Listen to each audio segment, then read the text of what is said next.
আসসালামু আলাইকুম, শুভ বিকেল। আমি এমন একটি সুন্দর পরিবেশে আজ কিছু কথা বলতে এসেছি, সত্যি খুব ভালো লাগছে। আমি আসলে মূলত আমার যে আলোচনা, এখানে যারা আছেন তারা আমার চাইতে অনেক বেশি জানেন। অনেকে প্রত্যক্ষভাবে সেবা সদনের সাথে জড়িত ছিলেন, মুক্তিযোদ্ধা রয়েছেন এখানে, প্রত্যক্ষভাবে পরোক্ষভাবে একেবারেই আপনারা যুদ্ধের অনেক বিষয় আমার চাইতে অনেক বেশি জানেন। ফলে আমি এই বইটির উপর যে আলোচনা, তার মধ্যে শুধু সীমাবদ্ধ রাখতে চাচ্ছি আমার আলোচনা। কারণ এই বইটি নিয়ে আলোচনা করার জন্য আপা আমাকে ডেকেছেন এবং খুব অল্প সময় নিতে চাই, কারণ আমরা জানি যে আমাদের সামনে আরো অনেক বিজ্ঞজনরা বসে আছেন, তারা হয়তো আরো অনেক ভালোভাবে আলোচনা করবেন এবং আপনাদের আরো জানার সুযোগ হবে, সমৃদ্ধ হবেন আপনারা। যে বিষয়টি বলতে চাচ্ছি সেটি হচ্ছে যে হালিদা আপার সাথে আমার হঠাৎ করে দেখা হয়েছিল তাসমিমা হোসেন আপার বাসায়, ইত্তেফাকের সম্পাদক। তারপর থেকে তার সাথে আমার একটা ঘনিষ্ঠতা। প্রথমে আমাকে তাকে খুব ভালো মনের একজন মানুষ মনে হয়েছে, মিশুক ভালো মনের মানুষ। এবং তিনি একটি বই প্রকাশ করতে চাচ্ছিলেন, সেটি ঠিক সেবা সদনের উপর নয়, তার নিজের জীবন নিয়ে, তার যে বিশাল অভিজ্ঞতা, ফ্যামিলি প্ল্যানিং এর উপর যে তার বিশেষ অবদান, ব্যক্তি জীবন, পারিবারিক জীবন এবং বিভিন্ন দেশ এবং বাংলাদেশ মিলে তার যে বর্ণাঢ্য জীবনের যে বিশাল অভিজ্ঞতা, সেই বিষয়গুলো নিয়ে তিনি লিখতে চেয়েছিলেন। আমি সেই বইটি নিয়ে আলোচনাকারী এবং আমি যেহেতু লেখক, তিনি বইটি কিভাবে করা যায় সে বিষয়ে আমার সাথে একটু পরামর্শ করছিলেন, আলোচনা করছিলেন। সেই আলোচনাকালে হঠাৎ একদিন তিনি বললেন তিনি সেবা সদনে কাজ করেছেন। তখন আমি আপাকে বললাম, আপা, সমগ্র জীবনের অর্জন, আপনি অনেক দেশে বিদেশে অনেক কাজ করেছেন, কিন্তু আপনার সবচেয়ে বড় অর্জন, সবচেয়ে শ্রেষ্ঠ কাজ এবং আপনার জীবনের শ্রেষ্ঠ অধ্যায় হচ্ছে আপনি মুক্তিযুদ্ধের সাথে সম্পৃক্ত ছিলেন। যারা সেবা সদনে এসেছিল তাদেরকে সেবা দেয়া কিন্তু মুক্তিযুদ্ধেরই একটি অংশ। কারণ যুদ্ধ কিন্তু ৭১ থেমে গেছে এমনটি নয়, আমরা এখনো যুদ্ধ করছি, সংস্কৃতি নিয়ে যুদ্ধ করছি, নানা বিষয় নিয়ে যুদ্ধ করছি। সুতরাং ওই সময়ে যারা, আমি বলবো সেই নারীরা, যে নারীরা মূলত যুদ্ধ করেছে, আপা এখানে সম্ভ্রম যোদ্ধা নামে একটি শব্দ দিয়েছেন, সেটি নিয়ে আমি একেবারেই আমার আলোচনার শেষে দুটি কথা বলবো। তার আগে বলতে চাচ্ছি, তারা ছিলেন মুক্তিযোদ্ধা, তারা অন্যভাবে দেশের জন্য অবদান রেখেছেন, এখানে কোনো বিভেদ নেই। হ্যাঁ, আমরা বলতে পারি সরাসরি মুক্তিযুদ্ধে যারা অংশগ্রহণ করেছিলেন, যারা অস্ত্র নিয়ে লড়াই করেছিলেন, তারা এক ধরনের যুদ্ধ করেছিলেন। আর এই নারীরা যারা নির্যাতিত হয়েছেন দেশের জন্য, মুক্তির জন্য, মানবতার মুক্তির জন্য, কারণ আমাদের মুক্তিযুদ্ধ শুধু আমরা জানি যে আমাদের ভাষার মুক্তি, আমাদের দেশের মুক্তি, আমাদের যে বৈষম্য ছিল সেই বৈষম্যের মুক্তি, এই সব কিছু মিলিয়ে তারাও যুদ্ধ করেছিলেন। তিনি সেই নারীদের সেবা দিয়েছিলেন, ফলে তিনিও কিন্তু মুক্তিযুদ্ধেরই একটি অংশ, মুক্তিযোদ্ধাদেরই একটি অংশ। সেই জন্য আমি তাকে বলেছিলাম, আপনি প্রথমে সেবা সদন নিয়ে লিখুন, তারপরে আপনি পুরো জীবনী নিয়ে লিখুন। এবং তিনি সে কথাটি রেখেছেন, তিনি বইটি লিখেছেন। সেজন্য আমি আসলে একটু আনন্দও বোধ করি যে বইটি অবশ্যই তিনি লিখতেন তার জীবনের একটি শ্রেষ্ঠ অংশ, কিন্তু যে কোনো কারণেই হোক আমি হয়তোবা একটু প্রেরণা জুগিয়েছিলাম, আমি হয়তোবা তাকে একটু এগিয়ে দিয়েছিলাম বইটি লেখার জন্য। সেই জায়গাটিতে কিন্তু আমি সত্যি আনন্দিত। বইটি যে লেখা হয়েছে, আপনারা বইটি হয়তো অনেকেই পড়েছেন। আমি যেহেতু বলেছি আমি আলোচনা খুব সংক্ষিপ্ত রাখবো, সেই জন্য আমি দুইটি সমালোচনাও করতে চাচ্ছি।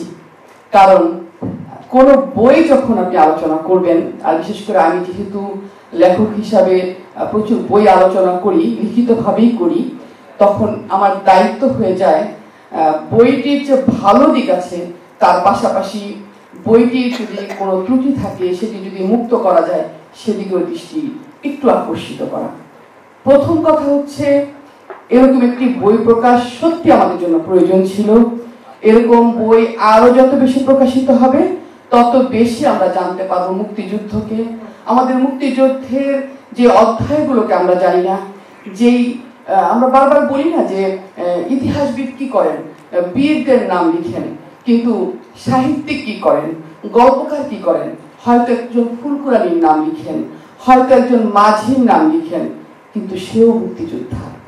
সাহিত্যের কাজ হচ্ছে আড়ালের মানুষগুলোকে তুলে আনা, ইতিহাস যাকে আনতে পারেনি, সিনেমা যাকে আনতে পারেনি, এবং বীরের জায়গায় যে নামটি খচিত নেই, যে নামটি খোদিত নেই, সেই নামটিকে তুলে আনেন কিন্তু কখনো কখনো গবেষক এবং সাহিত্যের লোকেরা।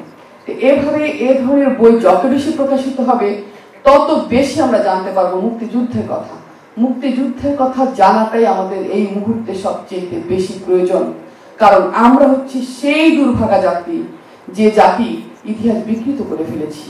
সঠিক ইতিহাস বের করা আমাদের জন্য অনেক কঠিন হয়ে যাচ্ছে, অথচ আমরাই ছিলাম সেই সৌভাগ্যবান জাতি যারা ভাষার জন্য প্রাণ দিয়েছি, এবং সেটি ছিল কি ইতিহাসের বা বিশ্ব ইতিহাসে একটি অন্য রকম বিষয়।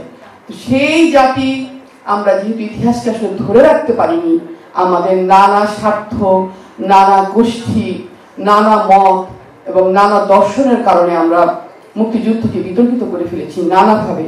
তাই মুক্তিযুদ্ধের সঠিক ইতিহাসের জন্য এ ধরনের বই প্রকাশ খুবই প্রয়োজন। তাই প্রথমে বাহবা দিব, প্রথমে ধন্যবাদ জানাবো এবং প্রশংসা করবো এই বইয়ের সকল ভুল ত্রুটি নিয়েও। এই ধরনের বই আমাদের প্রয়োজন, আমাদেরকে পড়তে হবে, জানতে হবে। তাই বইটি প্রকাশের জন্য প্রথমে অভিনন্দিত করছি। আর যে কথাটি বলছিলাম, বইটি আমি আবার একটু দৃষ্টি আকর্ষণ করবো, প্রচুর মুদ্রণ প্রমাণ রয়েছে, একেবারে প্রচুর। মানে আমি বলবো যে পড়তে গেলে আমরা বাধাগ্রস্ত হই, কোনো কোনো জায়গায় হয়তো বা তথ্যটাও বুঝতে আমাদের অসুবিধা হয়ে যায়। যেমন আমি একটা লাইন দাগ দিয়ে রেখেছি, এখানে লেখা হয়েছে পুনর্বাসন বোর্ডের অধীনে 1972 থেকে 1974 পর্যন্ত মোট 6 বছর কাজ করেছি।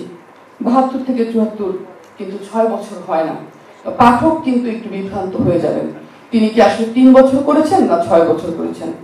এই বিষয়গুলো কিন্তু অবশ্যই আপা খুব ভালোভাবে দেখতে হবে, এবং এটির জন্য কিন্তু লেখক হালিদা আপা নন। এখানে একটা আমি দেখলাম সম্পাদনা বোর্ড ছিল 4 জনের, তাদের আরো একটু মনোযোগ দেওয়া প্রয়োজন ছিল। আরো যদি একটু মনোযোগ দেওয়া হতো, এরকম আরো বেশ কিছু তথ্যগত হয়তো ভুল নয়, কিন্তু প্রিন্টিং মিস্টেক। কিন্তু প্রিন্টিং মিস্টেকটা যেহেতু আমাদের এই প্রজন্ম ইতিহাস জানে না, সুতরাং তাদের জন্য একটু সমস্যা হবে। তো যারা সম্পাদনা বোর্ডে ছিলেন তারা যদি আরেকটু সতর্ক হতেন, এই সুন্দর অসাধারণ বইটি আরো অসাধারণ হয়ে উঠত। আরেকটি বিষয় আমি বলবো, তথ্যের যে সন্নিবেশ এখানে রয়েছে, আপনারা নিশ্চয়ই বইমেলাকে ধরতে চেয়েছিলেন। আমরা যেটি সবাই করি, বইমেলায় বই প্রকাশের একটা তাড়া থাকে, সেই তাড়া থেকেই হয়তো হয়েছিল। খুবই তথ্যমূলক বই এবং অনেক তথ্য রয়েছে। এই তথ্যগুলোকে যদি আরেকটু আমি বলবো পুনর্বিন্যাস করে আরেকটু পাঠকের জন্য আরেকটু তিনি যেন বুঝতে পারেন কোন বিষয়টির পর কোন বিষয়টি, তাহলে হয়তো আরেকটু ভালো হবে। আর যে কাজটি আপা করেছেন আমি বারবার তাকে প্রশংসা করব। তিনি নারী পুনর্বাসনের যে শিরিন আক্তার এবং মাহমুদা বেগম এদের যে সাক্ষাৎকার তুলে এনেছেন, এটি কিন্তু একটি বিরাট কাজ হয়েছে। আমরা এই মানুষগুলোর নাম কিন্তু জানি না। আমি একটু আগে বলছিলাম যে ইতিহাস গবেষকরা সেই সব বীরের নাম লিখেন, আর যারা অনেক কাজ করে যান, নেপথ্যে যারা কাজ করে যান, হয়তো তিনি আরো অনেক বেশি অবদান রেখেছেন, হয়তো তিনি আরো অনেক বেশি কাজ করেছেন, তার নাম কিন্তু ঠাঁই পায় না। তো এই বইয়ের মাধ্যমে কিন্তু সেরকম কিছু নাম উঠে এসেছে। আমি অভিনন্দিত করি, আমি সত্যি সত্যি আনন্দিত আপা বইটি প্রকাশ করেছেন। বইটি আপনারা পড়বেন। একটি বই প্রকাশ হলেই, প্রকাশ উৎসব হলেই কিন্তু সব হয়ে গেল না। সবচেয়ে প্রয়োজন পড়া, পড়ে অনুধাবন করা। সেই ব্যক্তিগুলো যারা মা হয়ে সন্তানের দিকে ফিরে তাকায়নি, কতটা বেদনার্থ ছিল তাদের মন, তার মাতৃত্বকে অস্বীকার করতে চেয়েছিল। হায়, কি দুর্ভাগ্যের কথা, কি নির্যাতনের কথা, কি মর্মান্তিক বেদনার কথা, কি হাহাকারের কথা। এবং সেই সব নারীরা যাদেরকে পরিবার গ্রহণ করতে চায়নি, এবং তারা নানাভাবে ধুকে ধুকে কেউ চলে গেছে এবং আজীবন কেউ মুখ লুকিয়ে থেকেছে। আহা, কি দুর্ভাগ্য জাতি আমরা আমাদের বীরদেরকে সম্মান দিতে পারিনি। আশা করি এই সকল বইয়ের মাধ্যমে তথ্য উঠে আসবে, আর আমরা আমাদের দৃষ্টিভঙ্গি পরিবর্তিত হয়েছে, আরো হবে। আমরা তাদেরকে বীরের মালা দিব, তাদের যে প্রাপ্য তাই তাদের বুঝিয়ে দিব। ভালো থাকবেন সবাই।